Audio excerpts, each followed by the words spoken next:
నేను నిన్ను విడిపించెదను.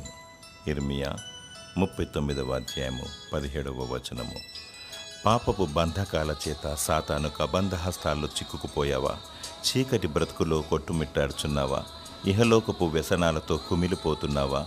అప్పుల బాధ చేత ఆర్థిక ఇబ్బందుల చేత నలిగిపోతున్నావా? ఎటుతోచని పరిస్థితిలో మనోవేదనతో ఓటమికి గురి అవుతున్నావా? అనారోగ్యముతో స్వస్థత లేక నిస్సహ స్థితిలో బాధపడుచున్నావా? రక్షణ నిరీక్షణ లేక శాంతి సమాధానము లేక నెమ్మది లేక నిర్జీవ స్థితిలో ఉన్నావా? అధైర్యపడకు, దేవుడు నమ్మదగినవాడు. ఆయన నిన్ను చూస్తున్నాడు. విడుదల విమోచన దయచేవాడు. యేసు నామములో ఒక చిన్న ప్రార్థన నీ మనసులో చేసుకో. నీ ప్రార్థనను ఆలకించి నీకు జవాబిచ్చును. దేవుని స్తుతించు.